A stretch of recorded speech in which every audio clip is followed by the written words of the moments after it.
Hello there ladies and gentlemen, this is the Bearded Gamer, and today on Browsing Indies we'll be discovering 3 new games to see if they're worth our time. Also, at the end of the episode I will be announcing the winner of last week's giveaway and also let you guys know of another giveaway I will be doing, so stick around.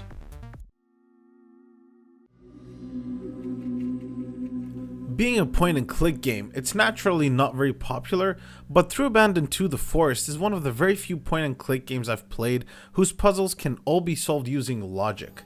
Most of the time with other point and click titles, I find myself getting frustrated and just randomly clicking places hoping to find what it is that I was supposed to click on in order to move forward. Not with Through Abandoned 2 though. Almost each time that I said, yep, this must be it because it makes total sense, that was it indeed. The story of the game is that you continue your journey from the first game into the forest, which is the sacred place of the ordered. Your goal is to find your brother, and to do that you need to open the doors in the forest that lead to other worlds, each with some other puzzle to solve.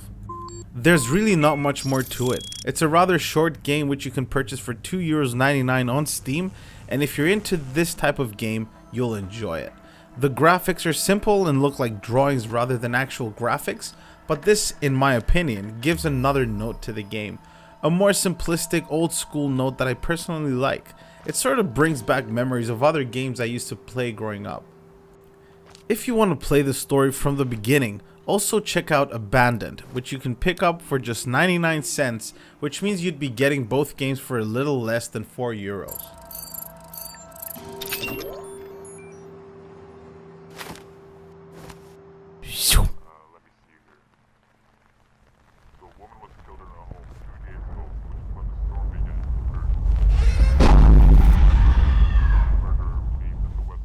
Mind's Eyes is yet another short free-to-play game that I played and said to myself, how is this free when there's a flurry of horrible games out there with a price tag?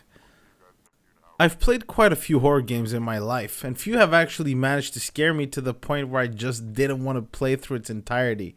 It's based on jump scares, and although this is what most horror games use these days to scare the player, Mind's Eyes does it really well. Not only is it horrifying, but the story behind it is also quite interesting. The end of the game leaves hints that there just might be a part 2, and quite frankly, I hope there will be, and I would gladly pay for it.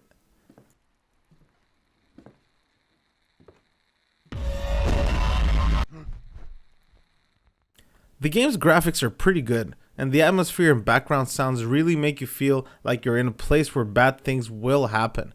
You'll find yourself closing your eyes before turning each corner, hoping there's nothing there. And when there is, your heart rate will instantly double.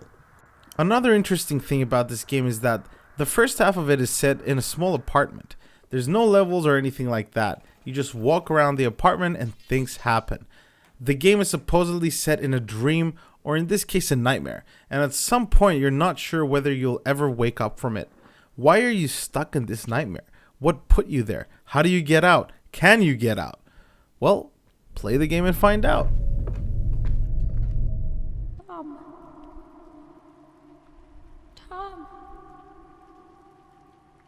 Is that you? Tom.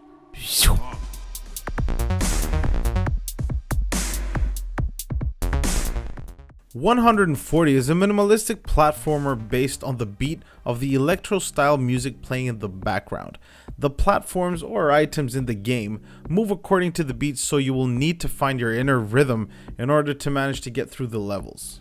There's no story behind it that I know of, and it honestly doesn't need one. It is quite simply an arcade-style platformer meant to be played simply for the challenge. The puzzles are really well thought out, and the game in general is really well made.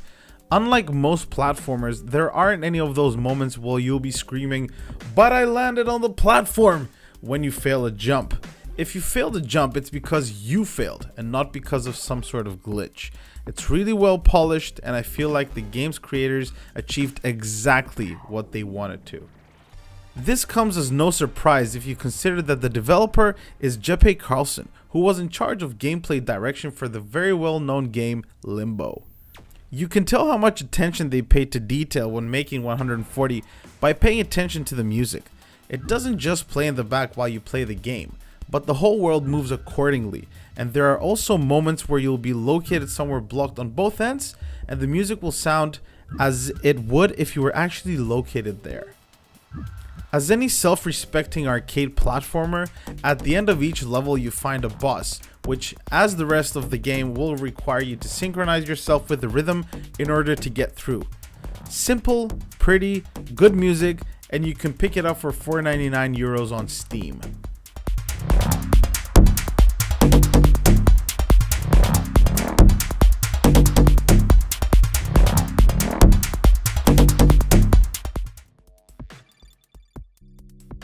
Alright folks, time to announce our giveaway winner from last episode.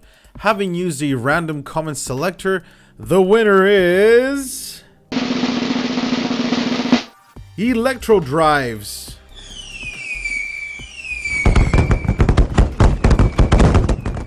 Congratulations, and also thank you for the honor of being my 100th subscriber. I will contact you for your Steam info in order to send you the DLC for the game Mandagon. By the way, when I first started my channel back in December, I had also purchased some other games meant as giveaways for people leaving comments in the corresponding videos, but since no one did, I have decided to give them all away on the next episode of Browsing Indies. So, just like last time, all you need to do is leave a comment mentioning an indie game you feel deserves more attention, and also be subscribed.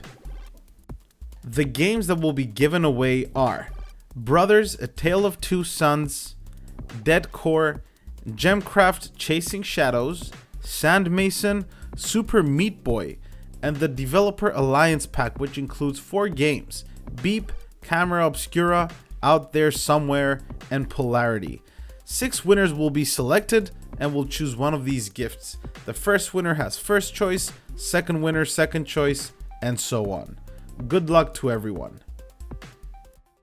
Alright guys, so that's going to be it for now. If there's a game you'd like reviewed that you feel is not getting the attention it deserves, by all means, leave me a comment below. But that's going to be it for now. Thank you all for watching. This is the Bearded Gamer. Over and out.